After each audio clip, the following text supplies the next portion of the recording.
Baker Street. Do you hear? 221B Baker Street.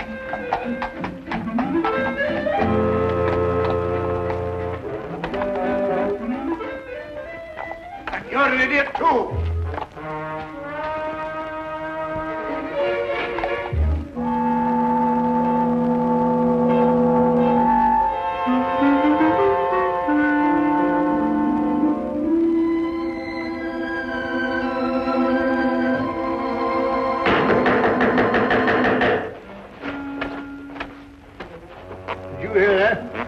No difficulty. What was it?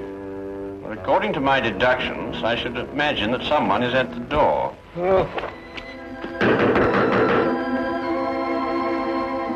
Well, Watson, won't you see who it is? No, well, I suppose. All right.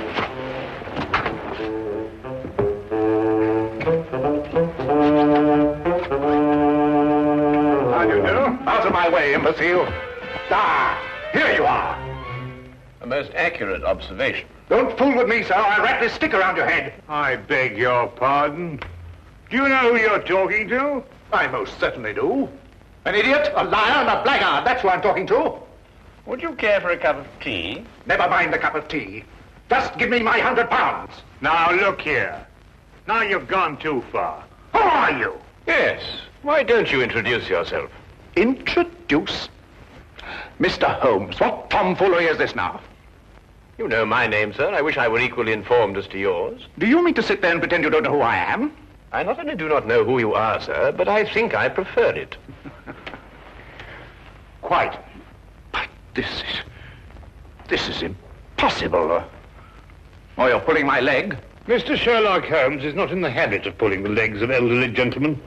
Oh, enough of this nonsense. I talked to you here in these very rooms only last week.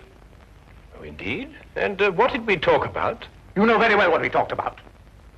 I informed you that several attempts have been made on the vault of my home. I asked your advice concerning a safer place for the family jewels, securities, and other valuables. Oh? And what was my advice? Don't you remember?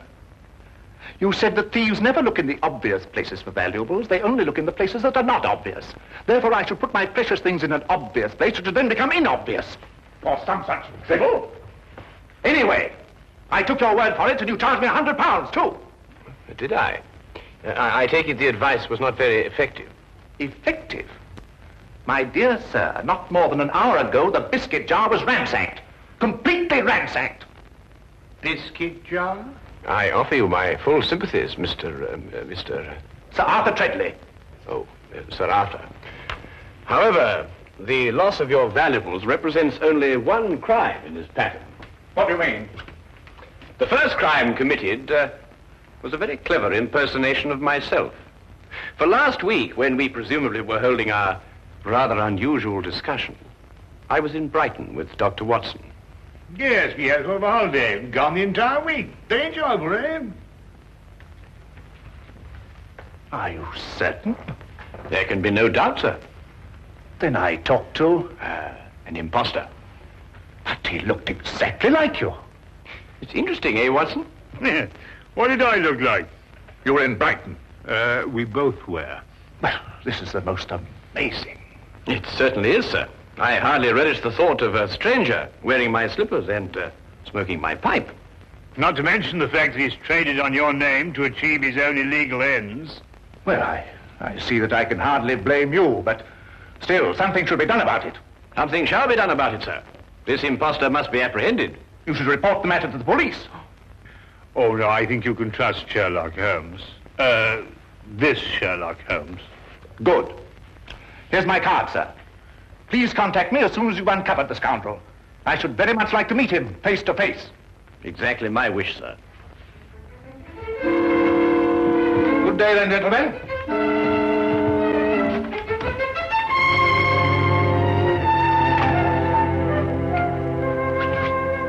All the nerve, all the impudence breaking in here and pretending to be Sherlock Holmes. I was thinking about that biscuit jar, Watson.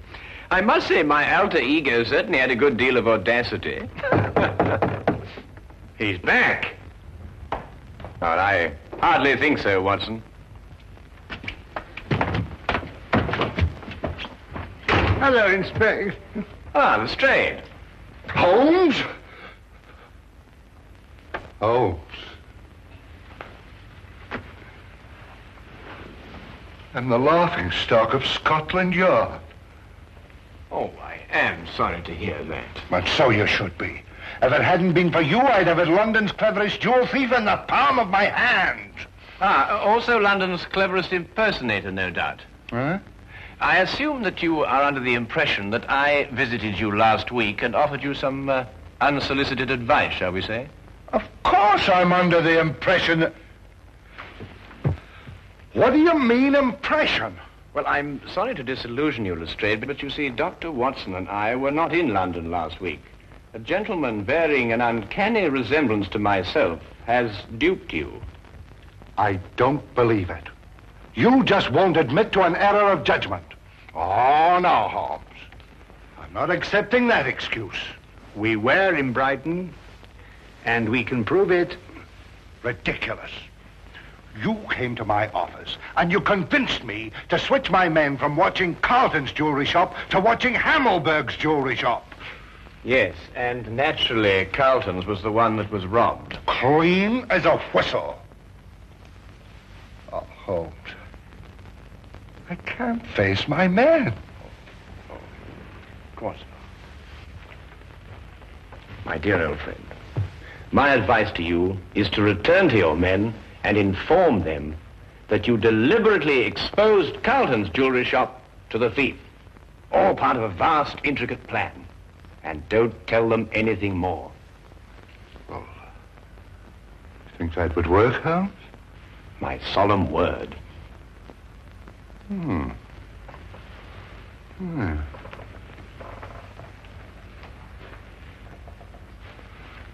do that, Holmes. That's just what I'll tell them. They won't be able to make me out, will they? Now, you will continue to be a puzzle to them. Yes. Oh, thank you, Holmes, thank you. Oh, by the way, you weren't serious about that impersonator, were you?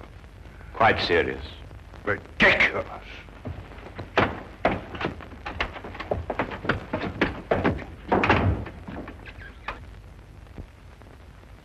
Holmes, this is getting worse and worse every minute. I dread to hear another knock on the door. Well, I think our man was busy enough for 1 week, don't you, Watson? Well, I hope so. Well, what are we going to do now? Well, to catch an impersonator, it may be necessary to bait the trap with a piece of imitation cheese. What? I say, Holmes, must we continue with this ridiculous act? Absolutely essential. Well, I don't feel very dignified. Dignity is not the issue, Watson. It is justice and revenge. How long do we go on for? Well, until the right man calls on us. Look here, we've already seen dozens of diplomats and reporters. Are you sure none of them was the right man? Quite sure, Watson. But I have every confidence our man will call on us before very long. Sooner or later, he must see for himself the fabulous Maharaja of Gandor. And to say nothing of the Maharaja's fortune in jewels. Well, I wish I was still plain Dr. Watson. Mr. Hadley Bellingbrook of the London Weekly News desires an audience with the Maharaja. Very well, ask him to wait for a moment. That's all right, Watson.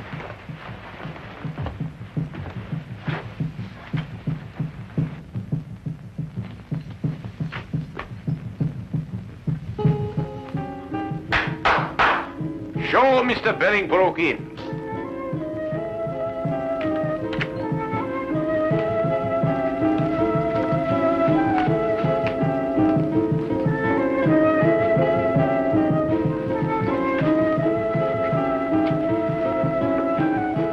I am Afan Turman, the Grand Vizier to the Maharaja.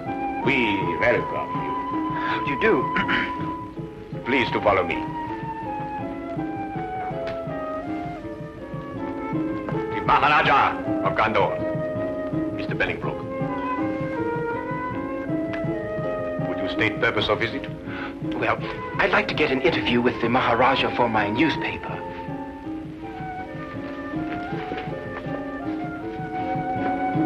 Pundri Hai, Iskla, Garibalahira. We grant interview. First question, please. Well, actually, I wanted to do what we in London call a feature story. Naturally, I know that every newspaper has already covered the fact that the Maharaja is honoring us with a visit.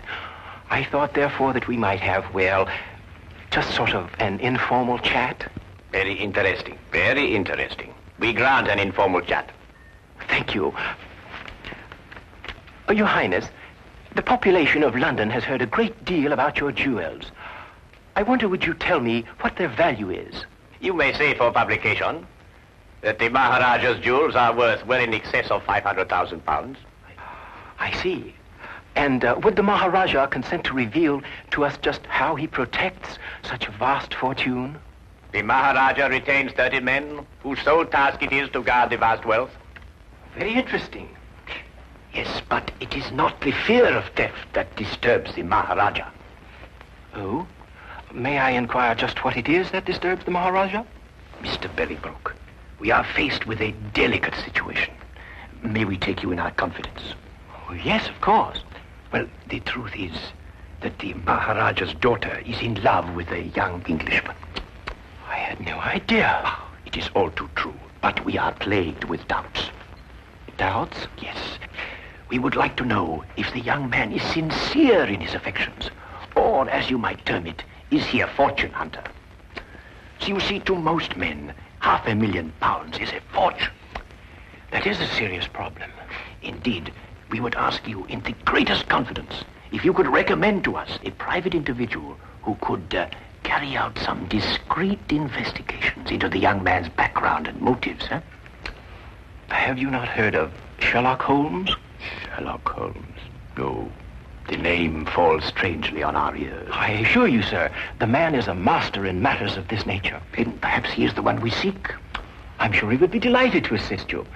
However, he is quite busy. I can't say exactly when he will be available. Then perhaps, you could manage to have a word with him and persuade him to give us an interview. Indeed, I shall. I will inform you the moment that he's in a position to accept the Maharaja's problem. We will be present when the time comes. You have been of great assistance. Already you have lightened the royal burden. You will find Mr. Holmes most helpful. There is no secret, however intimate its nature, that you cannot entrust to him. Oh, indeed, indeed. As we say in our country, a wise man is a quiet man. Oh, most true.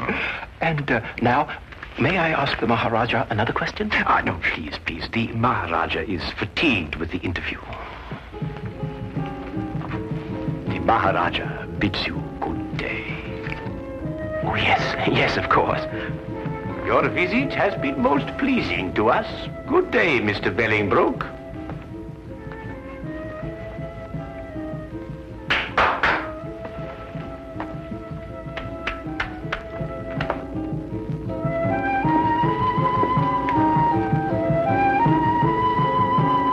May I speak now? Certainly, Watson. What would you like to say? Eh? Oh, no, nothing really. Oh. Look here, Holmes. Why did you tell that fantastic story, something about a daughter and an Englishman? Well, you're aware, of course, that Mr. Bellingbrook was not a member of the press. Oh? Seemed legitimate enough to me. Hardly. You see, there were no signs of the true journalist about him.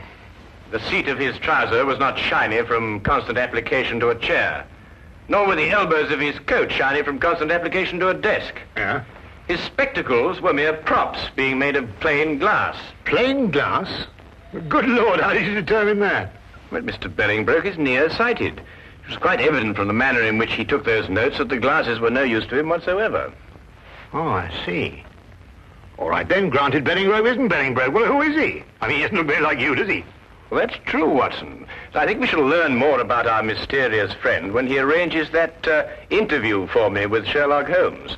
Yes, I believe he resides at 221B Baker Street. A charming man, too, from what they say.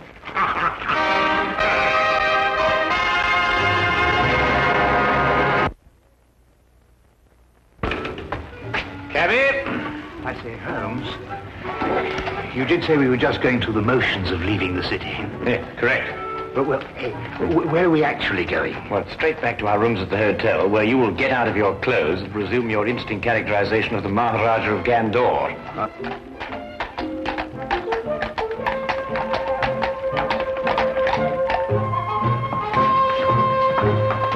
Charing Cross Station, my good man, and hurry, we have a train to catch.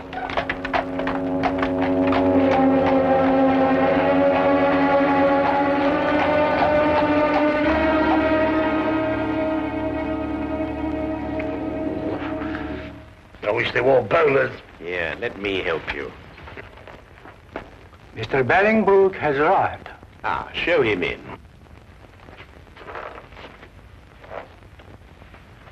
Maharaja. Huh? Ah, Mr. Bellingbrook. We greet you in peace and in hope. I think your hope is justified. Then you bring good tidings? I do. We had a good stroke of luck, and Mr. Holmes waits you this evening. Splendid. 8 o'clock would be most convenient for His Highness. I'm sure that would fit in with Mr. Holmes' schedule. We are most happy, Sahib. By the by, where does this Mr. Holmes reside? The address is 221B Baker Street. Baker Street.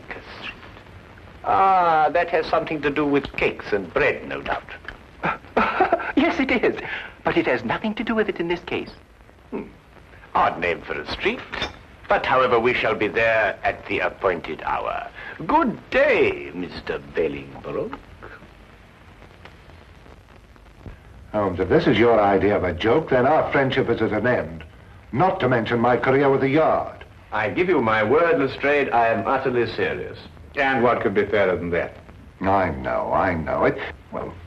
It just seems peculiar, this business of sneaking up to your place and arresting Sherlock Holmes. At 8 o'clock tonight. But suppose he isn't there. Suppose we burst in, guns drawn, and find the flat empty. How will I face my man? Rather sheepishly, I should imagine. Look, Lestrade, the imposter is using our flat because he thinks we've left the city. Yes, I know. But it will be a tremendous fillip for you, Lestrade. Your name will be on the lips of every man, woman, and child in London. Every man, woman, and child, eh, Holmes? All right, I'll do it, Holmes. I'll do what you ask.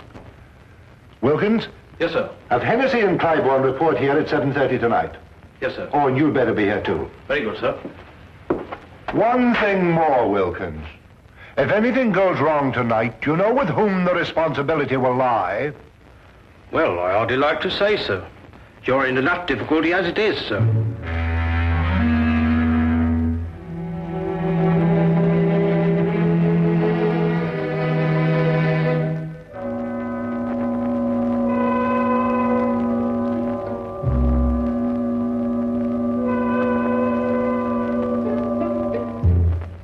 It will be necessary to surprise our unwelcome guest. Of course.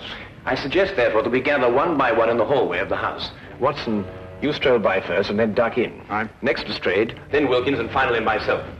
What about Clybourne and Hennessy? Hennessy, you ought to go around the corner and station yourself at the back of the house. And mind, keep a good lookout.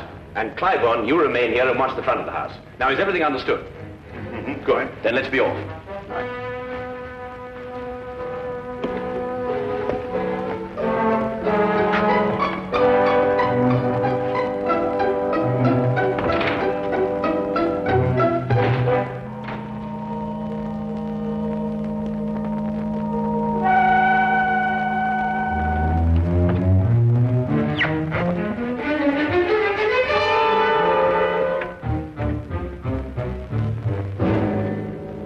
Good evening. Very good. I must say the resemblance is quite remarkable. It is remarkable, but I should have known better than attempt to deceive you, Mr. Holmes. My error. I think you'd better come along quietly. I have no other choice, have I? You quite outnumber me.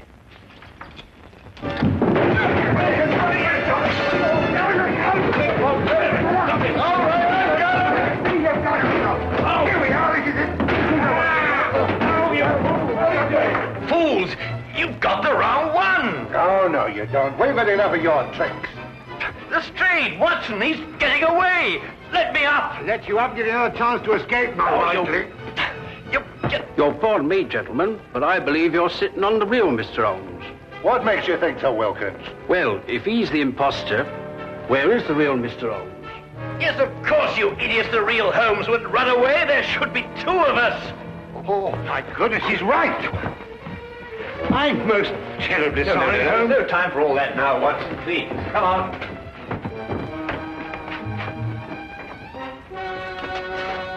Mr. Holmes, what is it? Have you seen the imposter? No, sir. He got away. Look down the street. Hurry, man.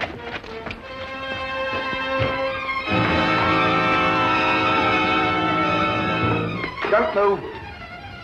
Cliburn, what are you doing? Why, Mr. Holmes just told me that the imposter... Oh, my goodness. Where did you see him, Cliburn? Right at my post. I don't know which direction he took. Well, he can't have gone very far. Yeah, what's that, Watson? Why, it's Putty. Mr. Holmes, Alfred. how did you get here so quick? Alfred, where was I when you last saw me? Right, down the street quite a way. And which direction was I going? Don't you know, sir? No, that's why I'm asking you. Tell me quickly. Why, it looked like you was cutting over the red line. Thank you, Alfred, for your assistance. I said hello, but you acted like you didn't even know me.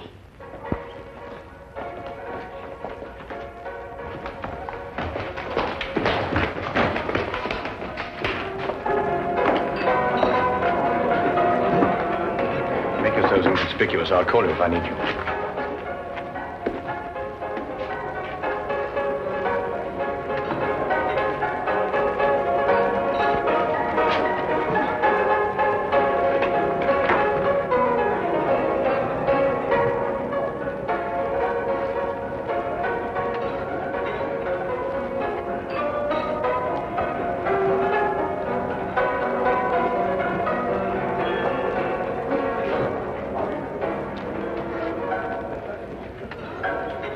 Meet again, Mr. Billingbroke.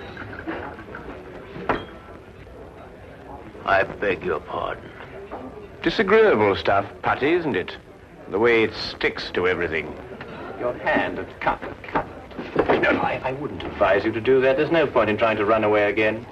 You see, there can be no possible confusion between us this time.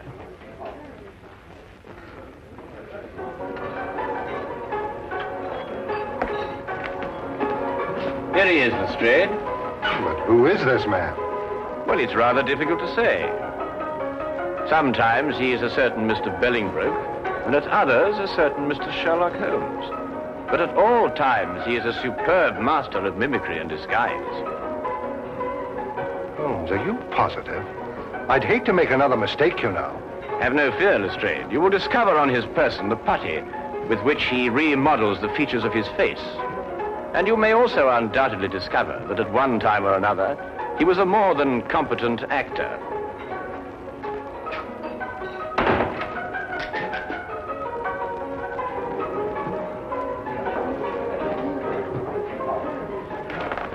But Holmes, I still... All right, all of you.